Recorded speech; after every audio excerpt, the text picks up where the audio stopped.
I know for one, I used to be someone who struggled a lot with self-love, and also just kind of having the right definition of it. I always felt like self-love is just how you love yourself, just how you look and everything. But I realized that that's just half of it. Self-love, I think, has got to do with internally, externally, loving yourself 100%. And it's not even thinking that you're perfect, or having that attitude, but it's just about accepting yourself and loving yourself.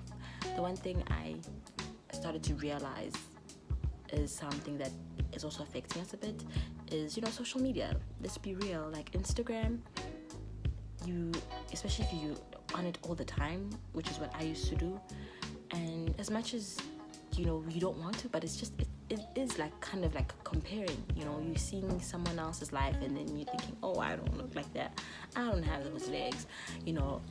It's not 100% bad. I'm not going to say people need to stay away from Instagram. It's 100% bad. No, you can use it for motivation. If you're seeing someone and they're fit and you want to get more fit, do it. But it's important to not aspire to be that person, but aspire to be the best version of you. And it's something that takes process. I think it took a while for me to get to that point, and even I had to take a break, even on Instagram, I think, and even on social media in general, just to kind of dig deep and be like, hey, I need to start loving myself. And the one thing I realized was a sign that I wasn't loving myself was just the relationships that I was in. Being with people that were just not treating me the way that I know I wanted to be treated. And I always used to blame them, and I'd be like, they're treating, it's wrong, they're treating me a way that I'm not okay with. But then if I'm staying, what does that say about me? Because that's a sign that I don't care enough to even see that this situation is not serving me and I'm staying. Then they're going to be okay with it, and I'm going to continue to do what they do. So that's when I had to take a seat back, like, whoa, okay. Let me just go back and reflect and realize what's up. And number one was that I took a little break from social media.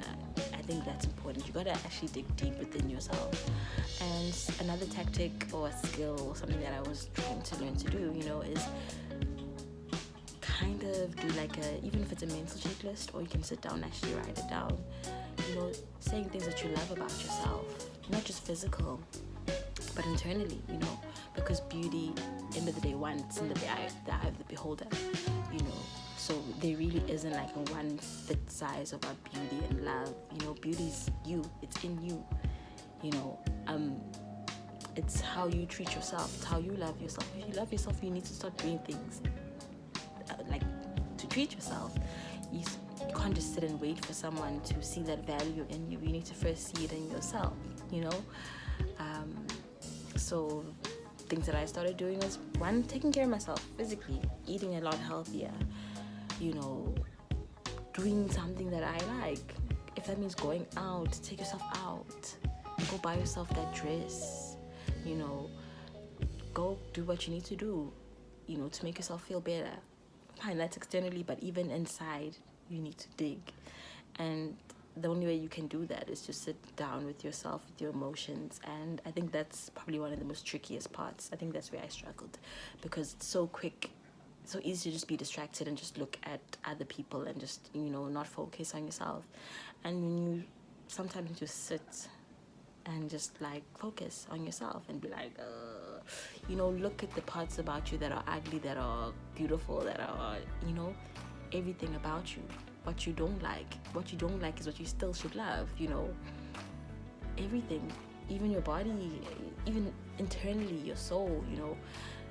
Have that list, sit down and be like, okay, I'm kind, I'm loving, I'm this, I'm stubborn, but it's you, and if you don't like it, then that means that it's something that you need to work on, and if it's something that can't change, then what more can you do? Because at the end of the day, that's you.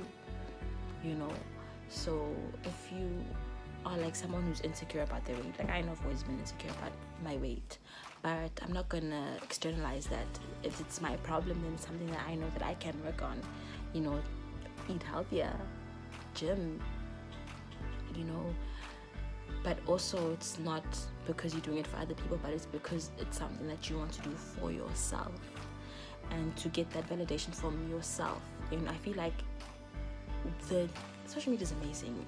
It's helped us connect, but it's also really kind of affected us, our self-esteem.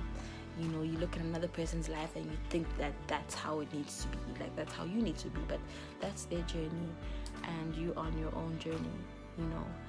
And I just think it's so important to take that time and look at yourself and love yourself, love everything, you know.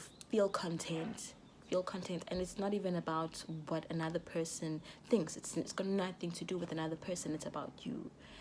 And realize that, yeah, people are going to say what they're going to say, people are going to do what they're going to do, but it's all about you. End of the day, self-love is about how you feel about yourself. And I feel like when you get to that point where you feel content and confident about yourself, that is the vibes that you're going to release to the world. You know, self-love is important, and I don't think it's spoken about. And you know, even I had to take that journey within to try and find that. And I can't say that I'm like a full 100% self-love coach, or you know, but I'm seeing the value in looking deep and loving yourself, because how you think about yourself is actually the most important thing ever, even more than what other people think of you. Because end of the day, you have you in the end. At night when you're sleeping, those people that you're probably trying to impress are not there with you. Your thoughts are there with you. You are there with you. So how you think about yourself is so important. And yeah.